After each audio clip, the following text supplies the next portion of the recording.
वैजापूर तालुक्यातील बाबुळगाव येथे गोदावरी नदीपात्रात झालेल्या धूमचक्री मारहाण व कथित गोळीबार प्रकरणाला आता नवे वळण मिळाले आहे। सुरुवातीला हा वाद शेतकरी विरुद्ध वाळू तस्कर असा रंगवण्यात आला होता, मात्र प्रत्यक्षात हा संघर्ष दोन वाळू तस्कर गटांमधील असल्याचा गंभीर आरोप सौ धनश्री दाभाडे यांनी केला आहे। त्यांनी कंजीर टोळीवर गोदावरी नदीपात्रातून अवैध वाळू उपसा, वाहतूक आणि तस्करीचे गंभीर आरोप करत मीडियाला व पोलिसांना खोटी माहिती देऊन दिशाभूल केल्याचा दावा केला आहे।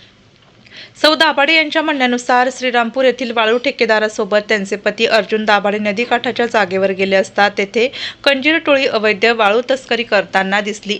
यावेळी त्यांना रोखण्याचा प्रयत्न केल्याने त्यांच्यावर लाठाकाठ्यांनी हल्ला करण्यात आला। तसेच जालिंदर कंजीर यांनी गावठी कट्टा काढल्याचा आरोपही करण्यात आला असून तो कट्टा हिसकावून घेतल्याचा व्हिडिओ सोशल मीडियावर व्हायरल झाला आहे। मात्र या प्रकरणात स्वतःचा बचाव करण्यासाठी प्रयत्न केला असताना उलट खोटे गुन्हे दाखल करण्यात आल्याचे दाभाडे कुटुंबाचे म्हणणे आहे। मी धनश्री अर्जुन दाभाडे, माझे पती अर्जुन दाभाडे नगरसेवक असल्या कारणाने त्यांच्यावर पोलिसात चुकीचा गुन्हा दाखल करण्यात आला आहे। गोदावरी नदी पात्रात माझ्या पतीबरोबर ज्यांचे वाद झाले ते शेतकरी नसून कुंजीर टोळीचे वाळू तस्कर होते आणि कुंजीर टोळी हे वाळू तस्करी करीत असताना माझ्या पतीने त्यांना रोखण्याचा प्रयत्न केला असता कुंजीर टोळीने त्यांच्यावरती हल्ला केला व माझ्या पतीने त्यांच्या स्वतःच्या बचावासाठी कुंजीर यांच्या हातातील गावठी कट्टा हिसकावून घेतला।